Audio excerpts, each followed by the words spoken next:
All right, it's time to talk with our featured guest, Dr. Katie Mathis. Katie, how's it going? I'm doing good. How are you doing today? I'm doing fantastic. Thanks for asking. If we can, let's start with a quick snapshot. What kind of practice are you running today, and what makes it different in how it operates? So I'm just running a single doctor practice. We opened the doors back in April of 2023. I actually did a full ground up construction build for my startup. And Mm, so it is pretty big, around 3,500 square foot. We have 8 ops, started with three, and the fifth one, I think, was shipping out of Oregon today. So we should have the fifth op here in the next month or so. So just very general bread and butter dentistry, really nothing fancy. Just try to focus on providing great care for patients and listening and treating our patients like they're our family. interesting. Okay, real quick, if you don't mind me asking, where are you located Yeah. at? So we're located in Cedar Rapids, Iowa, kind of on the edge of town. My original plan when we started this practice was to build in my hometown of Fairfax, Iowa. We were about ready to go. We had a snafu, totally had to change the plans and landed with the Cedar Rapids address. That actually ended up being probably the best thing that could have happened to us. I see a lot more patients from Cedar Rapids than I anticipated. The small town I was going to build in is a town of about 3,000 people. So still would have fit the ratios for having a dentist and planned on catching a lot from the smaller towns. But now I'm able to catch all of those patients as well as the ones from the bigger city where we're technically located. Okay, interesting. So let's rewind a little bit. Ground up construction. Yes. You wanted that, or were you trying to look for an acquisition first, or startup was always like the dream? The plan was never to own my own practice coming out of dental school. So I Mm. graduated in 2016, just kind of thought I'd be an associate forever, make a good living and be happy at that. I went through a few different associate positions, kind of a long history there, but ultimately decided that I wanted to do the startup. I don't know. I got the idea in my head and I almost became obsessed with it. I'm like, okay, this is my calling. I'm going to do it. We're going to make this work. And so the plan was always to do it, like I said, in my smaller hometown of Fairfax, Iowa. And there wasn't going to be a build out space available. So Mm. when I started the process, I called my dental specific accountant in the state of Iowa. He does a lot of acquisitions, transitions, consulting, and that sort of thing as well. He's out in Des Moines, but he's actually from that tiny little town that I'm from. And I was like, hey, can we make this work? He said, we can absolutely make it work, but you're going to have to build a building. Let's go from there. So there wasn't going to be a space to lease and build out. We knew from the beginning that this was how it was going to have to happen. Interesting. So then you said you thought you're going to be an associate forever, and then you Right. went through a few different associate positions. Talk to Yes. me about that. What was going on there? Yeah, I kind of had a unique history for my first few years. When I graduated, I went to a large group practice about an hour away from my hometown. It was like a 21 up building. There was 5 to 6 of us doctors there at any given time. I really liked it. It was a very well-oiled machine. All of our assistants were expanded functions. Hygienists did all of our numbing for us. It was great. I Yeah. walked into an up. I did some dentistry. I left. If we had a complex treatment plan, a treatment coordinator was in there. They took care of everything that I said. And I just didn't have to deal with anything. And I actually really loved that model of practicing. I think they just had two offices at the time, kind of within the same city. We're starting to expand and grow and take over for some retiring offices. I believe now they have about 8 locations, so kind of like a local DSO. And the main owner of the practice was very business minded, very business oriented. He was super happy to talk about all that kind of stuff too. And I really did like it. So after about 8 months in that location, they had bought two separate retiring doctors out back in the Cedar Rapids area where I'm from, where my boyfriend, now husband at the time, was living as well, and offered for me to come in and take over one of those as the retired doctor stepped out. And so 8 months after graduating, I was one of those situations where that retired doctor left one day and I was in the next. And so that was just a little four-op building, kind of a difficult transition, definitely a situation where maybe some things are being neglected, maybe not the best dentistry was happening anymore. Older patient base, they really didn't like what I had to say, but we powered through. I learned a lot in those months I was there. Then after about a year, they had a new building that they bought and built out, and we combined those two offices together. So there was two in town, like a mile and a half from each other. We combined right in the middle. And they had told me at that point in time that the new building wasn't going to be busy enough for two full-time doctors, and that I would be going about 45 minutes away twice a week to one of their satellite offices. So I did that, actually found that despite the driving, I loved that office. Again, 4 ops, small town Iowa, wonderful people, loved my team there, and everything was going really well. I just wasn't going to keep up with the commute forever.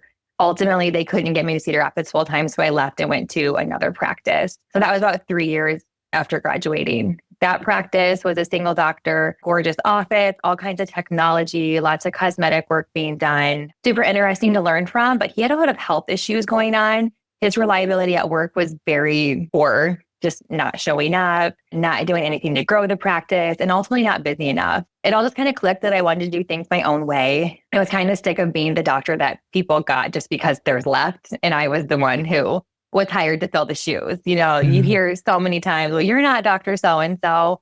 And I wanted to be the doctor they were coming to see because they wanted to, and not just because that's who they got that day. And so it was really fall of 2020 when I decided, okay, we're going to go for this. Let's figure it out. Kind of made my first initial phone calls, got in touch with the construction company who I would be using. I think I was 7 or 8 weeks pregnant at the time. Our goal was build the office, have baby, go on maternity leave, and then come into my new office. 2.5 years later, I had that baby. I had another one. A lot happened in the meantime. It did take about 2.5 years to get this built, to find the land and to make it all happen. We had a big snafu in Fairfax with the lot I had purchased, and we had to totally find a whole new one about a year and a Wow. half into the process. So, Fall of 2020. So the pandemic was the lockdown still at that time? And then you wanted to have practice and then you're yeah, pregnant. That's a lot, Katie. it's a lot. Yeah, very happy to be where I am now.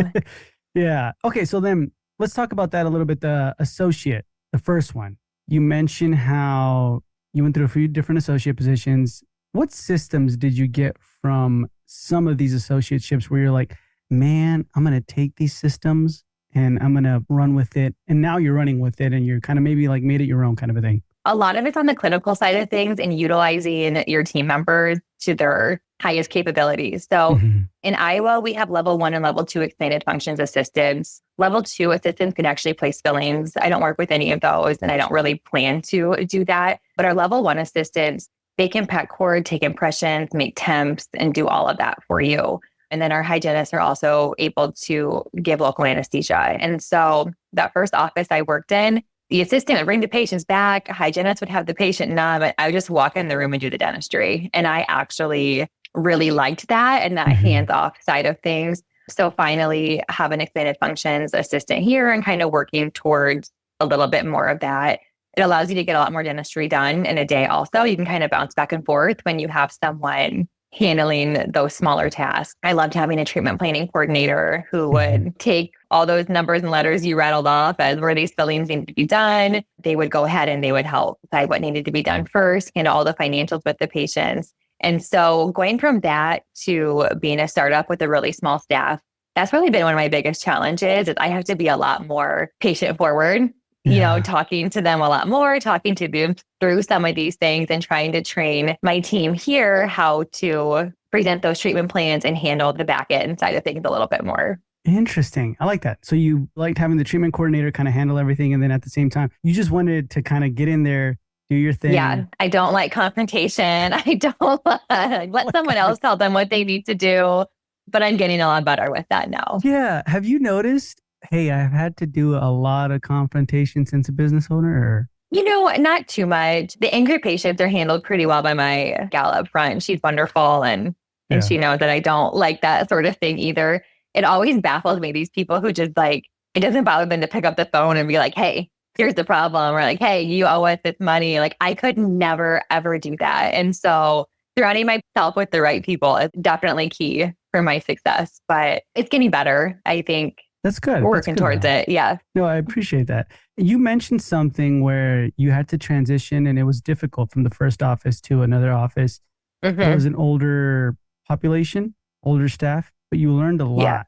Specifically, what did you learn? And is it hard? I feel like we kind of see that sometimes where it's harder when the older population is like, you're doing it kind of a thing. Yeah. Did you see that? Yeah, I definitely saw that. He was a very, very well loved dentist by his patients, a phenomenal person, very generous person. There was just a lot of undiagnosed dentistry and a lot of like not great work. And so luckily the owner of my practice was like behind me 100%. He'd be like, just take whatever radiographs need to be taken, like do what needs to be done, make it right for these people. It's not like we're giving out free work, but like the diagnostic stuff, if you're getting pushback on, like it needs to be done. We need to get this sort of thing figured out. And so that's where a lot of the frustrations came from. And then you get these angry patients, and he was giving discounts to everybody and all kinds of just wacky things. And so that was a little bit of a difficult time. Luckily, we have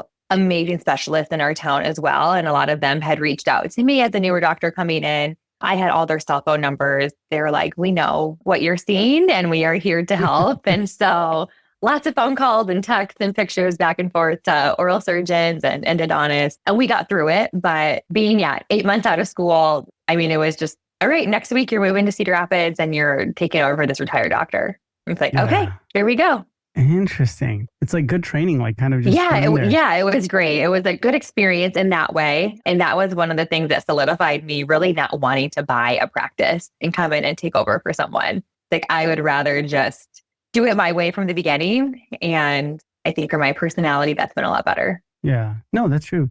Then you said that's where the idea came from for a startup throughout that time, like right now, what you're mentioning. It was a little bit later on down the road. It just kind of hit me when I was working for that other office. And like, once again, like, here I am. I've been in several different, at least buildings. I've worked for 2 different companies now, and nothing is just really falling into place the way that I would want to do things. You mentioned how it became like an obsession. Yeah. What was that like? An obsession in the sense of like, I need to start, were you doing research or what was the first step? Yeah. So much research. I mean, any podcast I could get my hands on regarding, especially like startup things, the startup Facebook group. In a weird way, I'm like, this is my calling. Like, I need to do this. I just couldn't get the idea out of my head that this is what I was going to do and it was going to be successful. And here is what I'm envisioning and all of that. And, just started to write ideas down. Like, how am I going to introduce myself to the community and the community Facebook page? And just like really just dove in head first. Like, this is what I'm going to do. Interesting. Okay. Can I ask, what's the name of the dental specific accountant? I think it's Ron Stallman. He's in Iowa. He sold his practice, but he is like the man in Iowa. Like everyone works with him. If someone's making moves in the dental world here, he knows about it. So, he's a great guy. Everyone loves him. And would you recommend, hey, getting a dental specific accountant or just get a good accountant? Yeah, it's been hard to say. I've only ever really worked with him and his team. What I liked about him is that being dental specific for his entire career is that he just had his hand on the pulse a little bit more. He knew, like, he knows what area dentists are doing well in. He knows a lot more about that. So he was a little bit more of my like consultant throughout the process as well, and not just my accountant. So I would call him, Ron, is this going to work? I'm like losing sleep again. And he's like, it's going to be fine. He's like, you need to chill out and like have a glass of wine, but you're pregnant again. So here we go. Find a different way to relax tonight, Katie. Yeah. That's hilarious. No. Okay. So then, speaking of that, where you're like, hey, man, I'm stressing out about this process, right? How much of what you were before stressing out about has actually come to fruition? And how much of it is it like, oh, man, I was just worried for no reason? Yeah, honestly, it was all the money stress. So, I mean, to build ground up, it's expensive. In order to do so I worked with 2 different banks.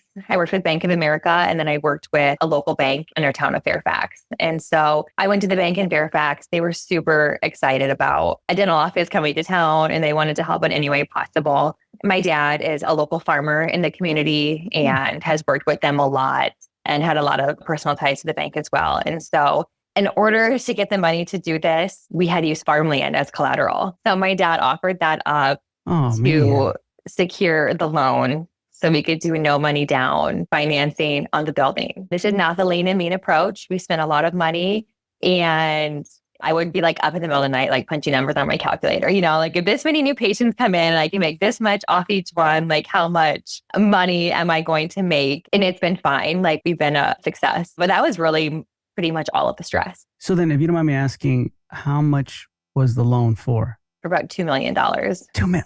Katie, Yeah. what? Yeah. So Not your the typical startup. interest was, We locked these in really early. We started in 2020. yeah, Somehow Bank of America is still in 2023 allowed me to keep the 2.99% financing there. And so we're 10 years, like a graduated payment schedule for the first three with them. And that ended up being about 650,000. So we took every dollar they would give us. So some of that was, equipment, supplies, IT, all of that. And then we also used anything extra toward build out. So anything inside we could use the Bank of America money for, but not like the construction per se. And then all the rest of it came from Fairfax Bank. So we had to buy the lot and then put this building up. And that loan is 4.5%. So not bad. okay. For supplies and equipment, who'd you guys go with? I went with Henry Schein and Okay. used them for pretty much all of it. Our local rep here in town is amazing. Honestly, couldn't have done it without him. He was probably here at the building site, him and the equipment guy, more than I was, making sure everything was getting plumbed in the right spots. And like they worked hand in hand with the construction company to make sure that once the equipment came in, we had everything where it needed to be. And they did a really good job with that. Nice. And then IT and I guess software? Yeah, so I'm using Open Dental and then Mango for phones and Flex for our add-on. And all of that together works really, really well. And then IT used the company out of Iowa called Medics Dental IT. And so they handled all of that for us. Wow. And so for construction, did you guys go with a specific construction company? Yeah, there's two in the state of Iowa who are more dental specific. So I went with Downing Construction. So they handled everything from pre-construction management, architecture, design, and everything up until we opened our doors. So they did everything with the city and permitting and certificate of occupancy and all of that for me as well. So throughout that phase, the construction phase, is it easy peasy or was there? It actually wasn't that bad. Once we got going, we broke ground in August, we opened in April, and really the only thing that was like a big contingency in the budget that we really did have to delve into too much the winter building condition. It gets cold here. And I think we had one issue where we had to bring in some hot water for some of the cement to get poured. And that was a little extra, but we got it closed up and heated like just in time. Really? So we were a little bit concerned about having to bring in a bunch of propane heaters to keep it warm, but the HVAC got put in and we said, just run the heat and go with it. And it worked out fine. Throughout this time, Katie, are you ever thinking, when I talk to other practice owners, they have this thought once in a while where, why am I doing this? Has that ever crossed your mind or no? I don't know how it wouldn't, and like, you definitely get that imposter syndrome. And it's like, what am I doing? Deep down, I knew it was going to work. I knew it was going to be fine, no matter how much I stressed about it. It all turned out okay. And you've been open for how many? Just over 2 years now. Oh, wow. Okay. Yeah, Perfect. we opened in, it's 2023. So April was our 2-year anniversary. Okay. So then looking at where your practice is now, what key decisions help shape its current identity or business model? We are a very heavy PPO office. We take like all the insurances. And so we do get a lot of patients that way, which is great. But at the same time, sometimes a little bit of headache patients there for us, especially when you get some of the Medicare plans and the older individuals. I love them. It can be a little bit more difficult to deal with. But taking that has just allowed us to be very busy and grow. I think had I tried to restrict the amount of insurance plans we were taking, we probably wouldn't be anywhere near where we are right now. So that has helped a lot. And then also just hiring people fast enough for growth. There's probably some individuals I should have hired sooner than I did because you get a little bit nervous. Like, okay, now the hygienist is coming in full time. Are we going to be able to fill their schedule? But whether it be a hygienist or another assistant, like anytime I hired someone, our production jumped significantly. And so being ready for that and having the funds for growth too. Growth is expensive. Dental chairs are expensive.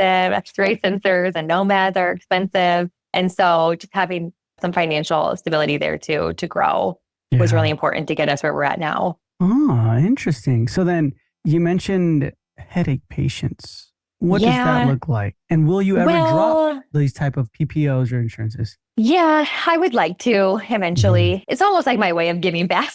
I feel like when you are in network with some of these plans, A lot of dentists in our area are dropping like the Aetna Medicare plans and the UHC Medicare plans. And so these older individuals are finding us through their insurance. And some of them are great plans and they pay well and these patients need work. And I have no problem working on older patients. But sometimes, then we're end up dealing with patients from nursing homes that we've got transportation issue that is the caregiver coming with them. And Mm, they're confused. Or they really need a specialist. Like they need endo retreats. They need complicated extractions on these older individuals. But now none of our specialists take their insurance. So then they're getting mad and they're like, well, help me find someone who's going to take my insurance. And it's like, well, yeah. not everyone's going to take it. And your needs are above what your insurance can provide for you right now. And so that's where I think working with that population gets a little bit more difficult. And there's no system like in place that you can implement to check that beforehand. I mean, we take their insurance, we take them. It kind of is what it is. And it just Yeah. goes hand in hand with it, I guess. And then like some of those individuals, they've been a dentist forever. And now they got this plan that they're paying for and they think it's going to take care of all of their needs. And their needs Yeah. are significant because it's been 7 years since they've been seen and not taking care of themselves. And so, I mean, it's a population I like working with. It just comes with some headaches. Yeah, the territory. Interesting. Okay. Yeah. One thing I liked what you mentioned, that's kind of like a caveat that people say a lot is hiring fast enough. I hear all the time, right? Like hire slow, fire fast kind of a thing. But this is different. Hire fast enough. Yeah. So then let's just say, Katie, I'm coming to you. How do I know to hire fast enough? Like what is the signs that lets me know like, hey, I'm doing it too slow? For me, having too many new patients on my schedule was when I knew I needed to increase hygiene days. So when I'm bogged down with cleanings and new patients, like that's not productive for me to be doing. So that's when I knew we need another hygienist.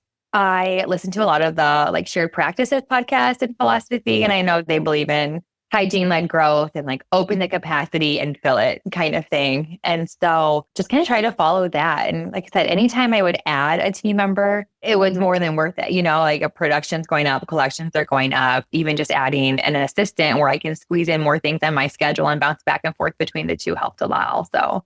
So like, I think if you're getting stagnant, like, we're not going up here in production anymore. Even if there is some room on the schedule, like something's got to give. You got to get a hygienist in there to take these cleanings off your schedule so you can be filling that time with restorative work or another assistant to help in that way as well. But I think that's really what you need to look at. Like if your numbers aren't going up, it's probably because you need more people and you need more capacity.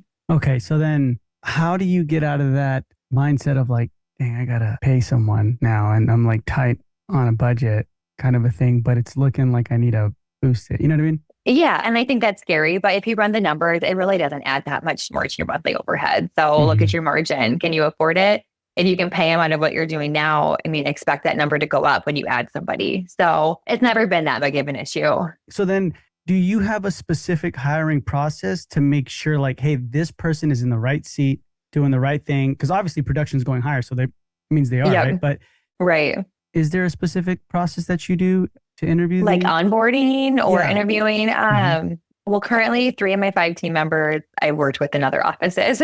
So Okay. a lot of people have followed me, which is very helpful. My front desk, she is an expanded functions assistant, but has done front desk office management for a while. So she handles that up there. My hygienist and my other expanded functions assistant came from a previous office I worked at, and they were good friends together as well. And then my other assistant, honestly, my first assistant was quitting. I needed somebody.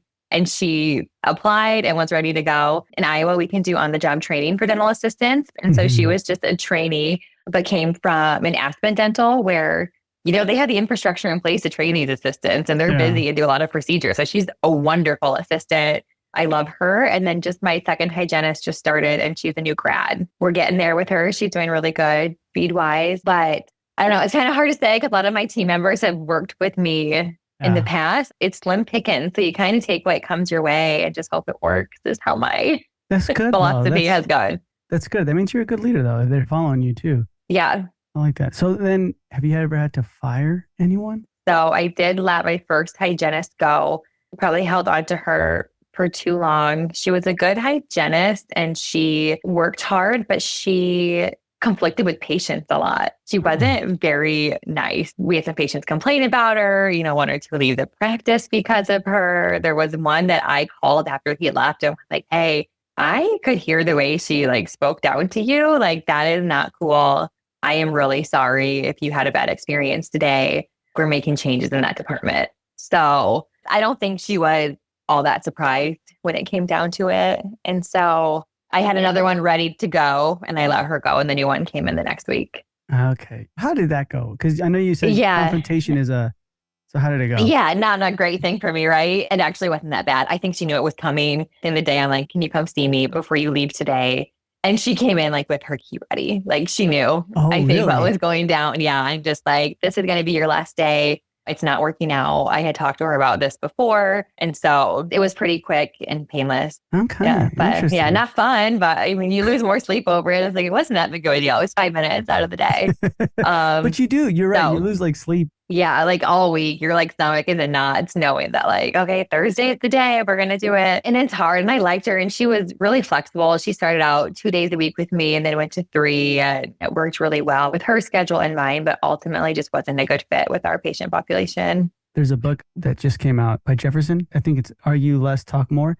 And I like how he talks about letting someone go, where he's like, the first things you got to do is like let them know what's about to happen. So, hey, this is not going to be a good conversation and we're Yeah. going to have to let you go. And then you continue with the reason, right? Instead of like, hey, how's your Yeah. day coming along? Oh, Right. and then you start negotiating, I heard, like with yourself. They might say, like, no, give me another chance. You're like, okay, Yeah. give me another Yeah. I chance. think my first words were, this is going to be your last day. And we just went for it. That's good. That's good. Eating the frog first. I like that. Yeah. So then throughout this time, is there a system or workflow in your practice that gives you a clear operational advantage? Like something you believe more practices should adopt? Honestly, I'm probably not the person to ask for that because I think that's like our pain point right now and what we're trying to work on the most. I think it's really important to have clear handoffs, what the next appointment is, very clearly communicated to patient and from the back to the front. And that is probably our biggest struggle right now. And so I know what I need to do, right? I can Yeah. tell you where what's happening. So gosh, systems wise, we're probably not that great, to be honest. I think there's definitely work slipping through the cracks that now that I got a full team in place here, hopefully can hire one more up front soon that we can buckle down on that a little bit more. But that's probably been our biggest pain point right now. So that right now, how many team members do you have? Five, two assistants, two hygienists, and one up front. Okay. And so what would be the first thing you're like, we need a system in place for this?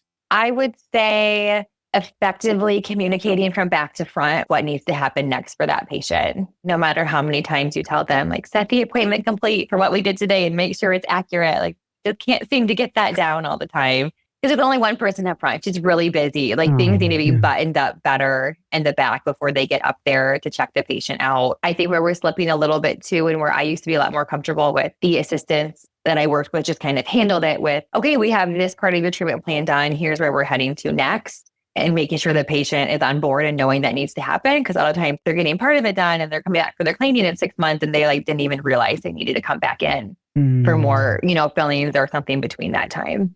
okay, got you. So then from the front office to the back office handoffs, what's happening now to be like, okay, we're creating the system? We're looking into like creating a route slip or something like that that stays with the patient to know that way boxes are being checked, that something more needs to be done here. If they need a referral to a specialist, that all of that can be on there so that things aren't slipping through the cracks. I think that's probably the next step for us because it hasn't worked without it. Me and my front desk are trying to implement something. We worked together in my first office that I worked at here in Cedar Rapids, the one that was like the well-oiled machine kind of Yeah. office. They did a lot of scheduling institute training, like things were buttoned up nicely. And I think one of us has those buried away somewhere and dig out that old route slip and try to implement that here. And make it happen. Interesting. Yeah. Okay. Awesome. Awesome. So then when hiring, what's been your most effective filter for finding people who actually help the practice grow, not just fill the role?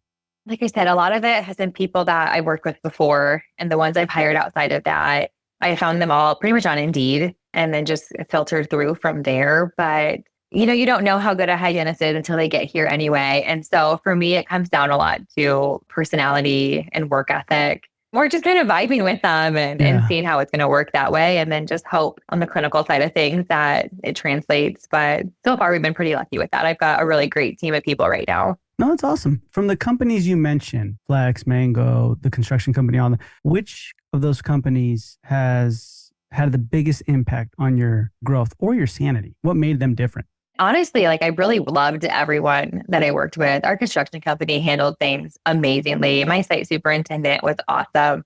once things got going, there really weren't too many headaches. Open Dental has been great to use, and I absolutely love the Flex software that we have. Definitely would not be able to handle all the confirming patients and that sort of thing without it. They send a follow-up text after appointments asking for reviews, and all of that is kind of included there. And so that has been a big help as well. And then Mango was great in the beginning. You get your phone number right away. So that's kind of how, you schedule patients before opening and getting things going that way. So all in all, very happy with all those decisions I've made with the people we worked with. Okay, that's good. And then marketing. Yeah. What are you doing for marketing?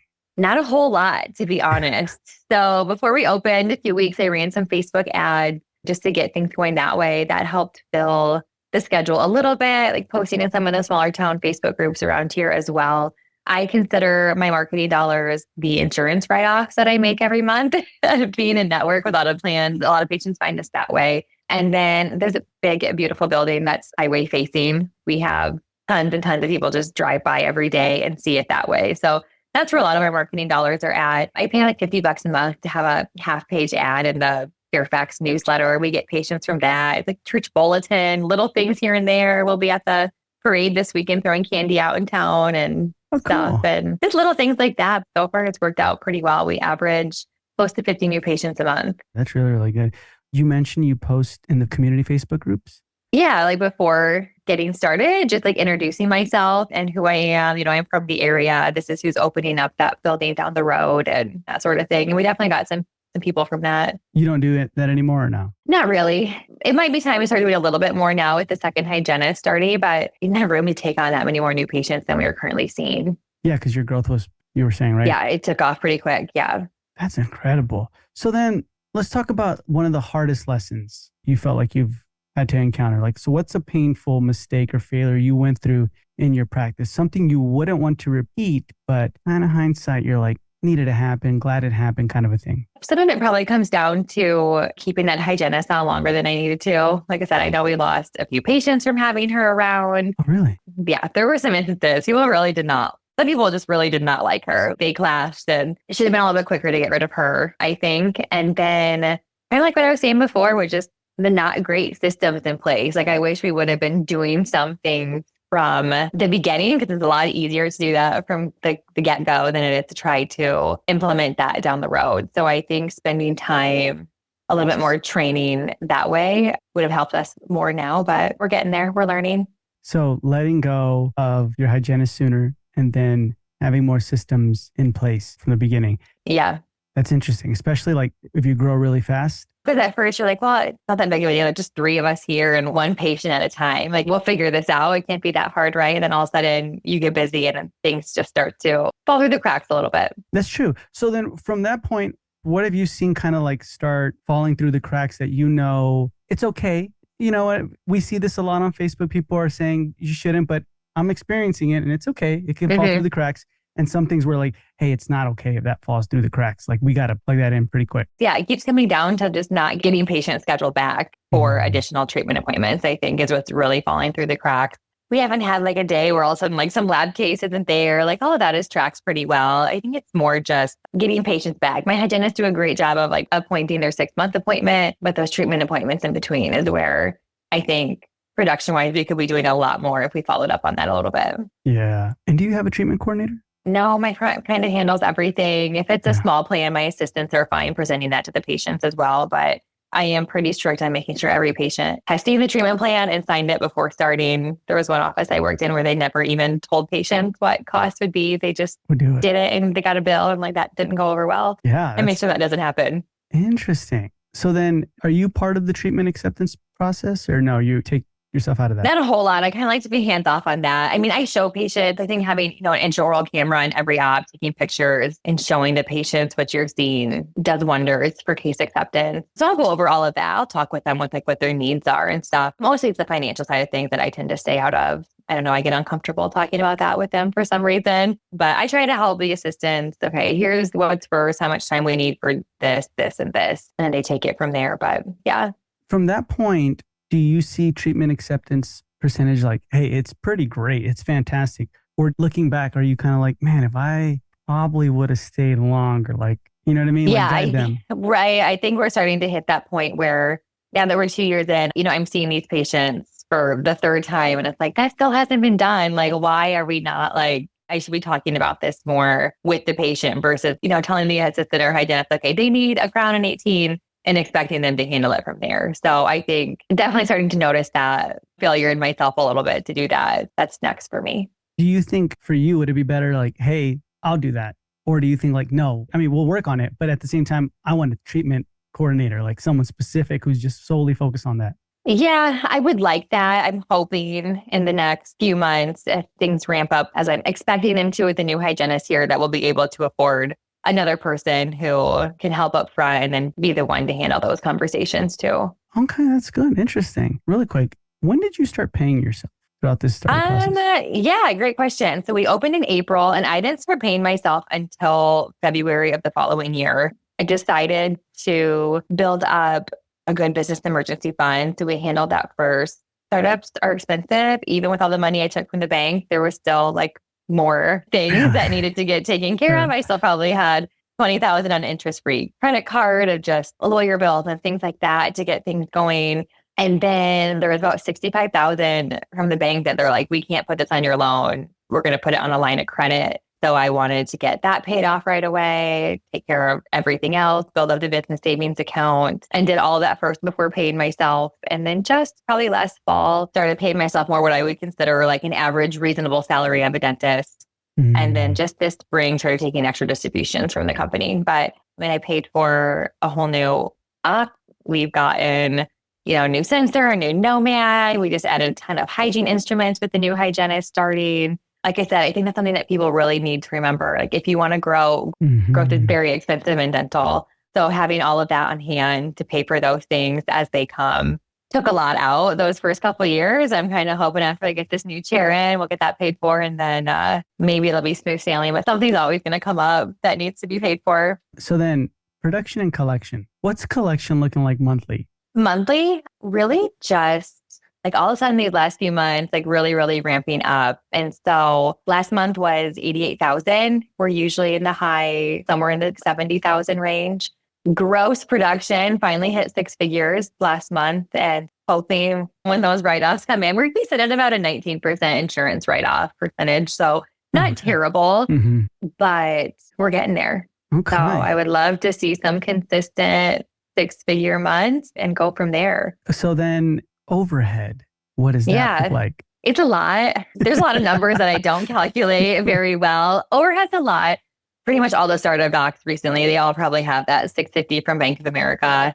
And then my mortgage payment, 7,300 a month. So it's not the worst, if you consider that being rent. What really shocks you is when the property taxes hit and all of that sort of thing. So there's a lot more costs that go into owning a building, I think, that people realize also. Luckily, I have my dad down the road with the snowplow, so he handles that in the winter for us, and I don't have to pay anybody. My husband does the lawn care, which this year we added a nice little robot lawnmower. He's out there right now working hard for me, and there's a lot that goes into it. Wow. So overhead is a lot. Overhead's a lot, I would say, but we're out producing that. We're doing okay. I haven't calculated an exact percentage in a little bit. We're making money every month, and I'm hoping in the next year or two, things stable out. There's not as much new stuff to buy, and we can just kind of settle in for a few years before considering bringing on another doctor. But that's the ultimate goal. Oh, nice. So then throughout this time, especially when you were paying yourself, you mentioned imposter syndrome. How much does that really affect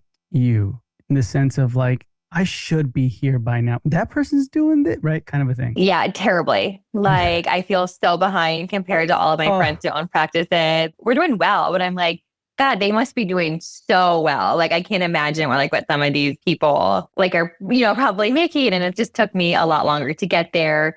My husband and I live a very modest lifestyle. We're very happy with where we are. We don't need anything too crazy. But yeah, that actually gets to me quite a bit, I would say. I'm ready to be 5 years from now. I'm ready for that kind of phase of things, but you can't do much about it. It took a long time to get this built, from idea to being open. And so we saved a ton of money. We were very well prepared for me to not take $1 in income, for at least a year or more. We have a modest home and everything. I drove my 2007 Chevy Trailblazer until last February. I finally bought myself a car once I started paying myself. My husband is probably sick of the budget, ready to live a little bit more now. It gets me a lot, but we're getting there. Yeah, but you're in your own lane. You know what I mean? You're in your, and that's Yeah. so. How do you combat that then? Because I'm sure people were listening, and then they're thinking, "Oh my goodness! In 2 years, you've done all this incredible stuff, right?" You don't see that what you've done sometimes, you know? Yeah, it's hard, but I just look at, like I said, we're very happy in life. We don't need a whole lot to make us happy. Things don't make me happy. Experiences do. We still, we go on vacations, and my dad's a farmer. We've got some fun little properties we go and hang out at, and that's what brings us joy. So it's good. We're fine. Awesome, Katie. So one of the last questions I wanted to ask you is, what's one final piece of advice you would love to give to our listeners?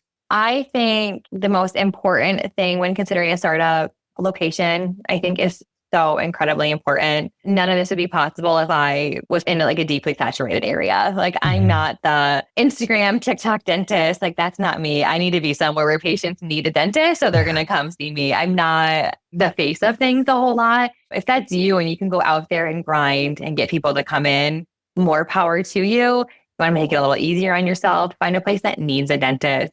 I think that's been one of the number one factors in us growing like we have and getting patients in is our location. And then be prepared financially. It's a lot more expensive than you think it's going to be. You get that nice little loan package from Bank of America that doesn't include the lawyer setting up your LLCs and S corps and all of that. And just there's a lot more on the back end. So prepare yourselves for that. But if you're in a good spot that way, I think it takes a lot of stress off everything else. Like if we were struggling financially, didn't have, a big net emergency fund at home, it would have been a lot more difficult. We had conversations. They're like, well, we can't lose the farm. So if things go south, I guess we sell our house first and we take the equity out of that to pay bills. Like, what will we do financially to make this work if it just totally goes south? So having those conversations with your partner, if you have one too, and, having a plan and having them on board, I think is really, really important. Interesting. Real quick, the emergency fund you're talking about, Yeah. right? A good range for that would be what? Over 250,000 probably in cash. It's fantastic emergency fund. Yeah, I know the financial thing was the scariest Yeah. thing for me, but like that's what we lived on too.